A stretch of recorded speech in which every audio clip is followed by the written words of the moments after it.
Morning everybody, it's Kara here at Sedgwick County Zoo, and today I'm with my friends Ann and Jordan, and they're going to show you some chicks that they're hand rearing, some Grosbeak Starling chicks. So I'm going to turn the camera around and we'll get started with them. Hi everybody, I'm Ann, and yeah, as Kara said, we are currently hand rearing 4 Grosbeak Starling chicks. These are birds that you can find in the Tropics building. And the reason why we're hand rearing them is just to ensure the survival of these chicks, because sometimes their parents aren't always the best at raising their chicks. And this is one of the species survival plan species that we have here at the zoo. And so we've been asked by that coordinator to breed the species so that there are birds available for other zoos. So that's why we've pulled these chicks so that we can ensure that they're birds available for other zoos. And I'm going to kind of talk you through the process. Jordan's going to go ahead and get started with the feeding. So what she's doing right now is warming up a little bit of Pedialyte solution. We also use water as the chicks get older. And then she'll ensure that it's nice and warm, just kind of like a baby bottle.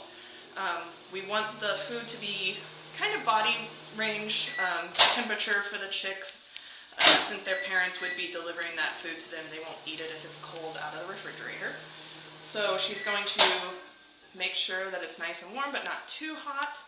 And then she'll submerge the food items into that so that they can get nice and warm while she's getting the chicks ready for their feeding.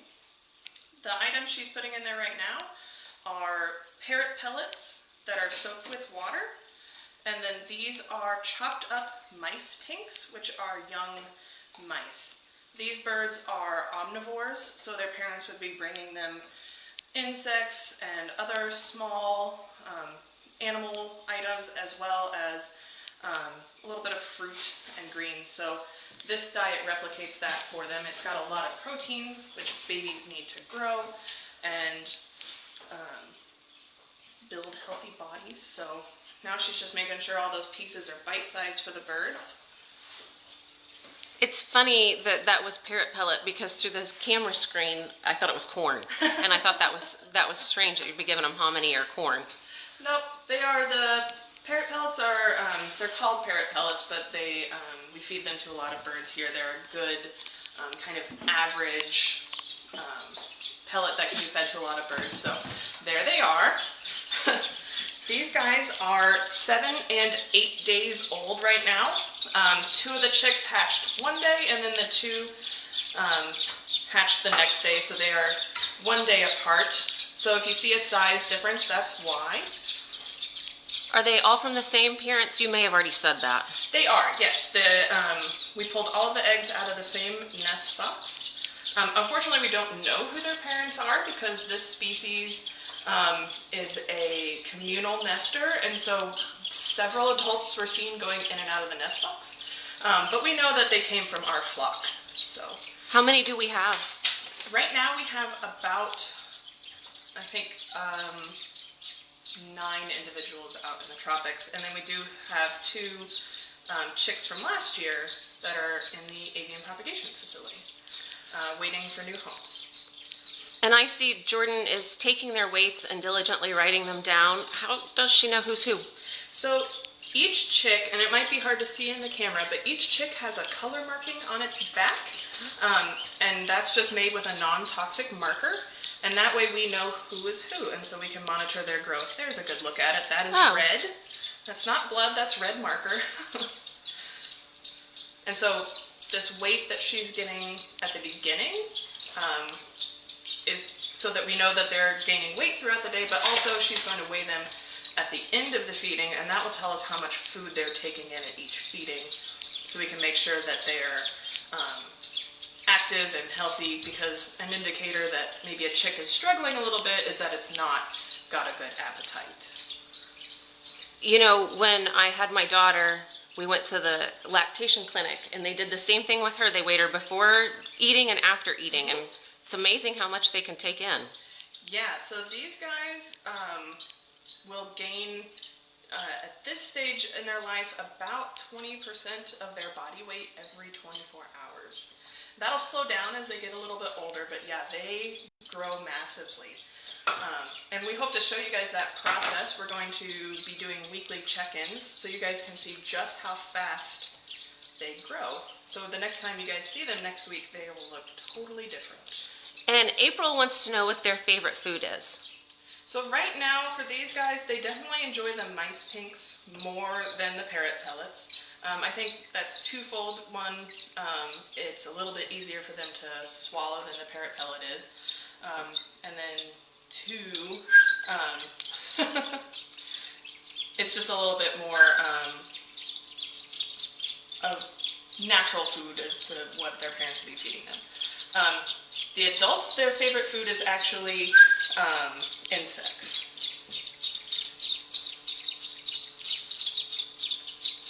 So Jordan is picking up the food with some forceps and making sure to get it to everybody equally. She is keeping track. I know it might look like she's skipping somebody, but she knows who's eaten and who hasn't.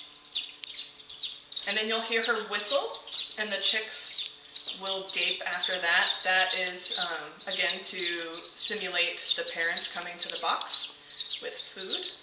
Our friend Abby wants to know if they ever compete over food. These guys don't, because they are all about the same size. So every once in a while we will have to make sure if there's one that's a little bit smaller than the other, we kind of have to make sure that that one isn't getting buried. But they don't compete in that they don't like shove each other out of the way. But there are birds who do that, right? Right, yeah. So there are birds that one chick will push the other chick out of the nest. It's usually the bigger, older chick. But starlings aren't like that. They want to raise as many of them as they can. So not a lot of sibling rivalry going on. No, not a lot of sibling rivalry in this species. It really does amaze me that when Jordan gives that whistle, they really open that mouth right up. Like you see right now, like that one little guy is kind of tucked in underneath everybody. But he might pop up again if he's still hungry. They're really good at letting us know if they're still hungry or not. You'll see as we keep going, she'll whistle and some of the chicks will just have gone back to sleep. Because their tummies are full. Yeah. So they're really good at self-regulating. They are, yeah. How many times a day do the parents come to the nest and feed them when they're in the nest? So the younger the chick, the more often throughout the day they're getting fed. It just kind of depends for the adults as to when they can find that food. For us, it's really easy to put it on a schedule. So at the very beginning, they get fed every 2 hours from 7 a.m. until 9 p.m. And then as they get older, like we've already cut out one of the evening feedings, so now they only get fed every 2 hours, and then we come back at 8 o'clock for one more feeding. And as they get older, those feedings will get fewer and farther apart. And can you tell us again what they're getting to eat right now? So right now they are feeding parrot pellet pieces and mice pink pieces. That have been warmed in, did you say it was Pedialyte? In Pedialyte, yeah, or water, but it was Pedialyte today. Non-flavored, non-colored Pedialyte. They don't need that artificial No, they don't. flavoring. So it kind of looks like they're done. As you can see, it's a lot of action, and then like most babies, they get done eating and they fall right asleep. So Jordan's going to then come back and weigh each one of them, and that way she knows how much each bird ate.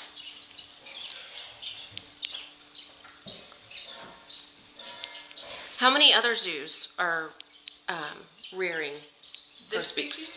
I don't know off the top of my head. I know that the last time I looked at the SSP information, I think there was like 20 to 30 zoos that house this species, but not all of those zoos actively breed. In the past few years producing chicks, there's only been maybe like 3 to 5 zoos that have been producing chicks. Wow. That makes us kind of... Yeah, so we're this is one of the species that we're pretty good at breeding and supplying those birds to other zoos so that people around the country and around the world can see this wonderful species. Because it is something that not a lot of people are going to see in the wild. Grosbeak starlings are endemic to the islands in Indonesia, mainly Sulawesi, but a few of the other smaller islands around that. So not a widespread species. So these guys are free flight in the tropics when they're adults, but right now, because our friend Nancy has asked where the birds are located at the zoo, these chicks are actually in a behind the scenes area in a special room that's dedicated to the rearing of them. Yes, this is our hand rearing room that's in one of our off exhibit buildings. It's attached to our incubation room. And now they're all done. She's going to tuck them away into their brooder. Kara can get up there and get a good shot of the inside of the brooder before we close the lid. This is a modified cooler, if you hadn't noticed that yet. There's a heating mechanism inside of it with a little circulating fan. And those two little holes at the top of your screen are for airflow. And then when we close the lid, it doesn't close all the way, but we do that because this is a species called cavity nesters. If you maybe have seen in the tropics some wooden boxes up on the wall, or maybe you've seen like a birdhouse for a sparrow or a bluebird. Those are cavity nesters, so those chicks wouldn't be exposed to light all day just yet, so that replicates that. All right, guys. Well, we really appreciate you taking us behind the scenes and giving us a look at how the hard work that goes into rearing these birds. And we're excited for the sneak peeks that'll be coming up in the next few weeks of how they're growing. So remember, everybody, even though we're closed, we're still caring.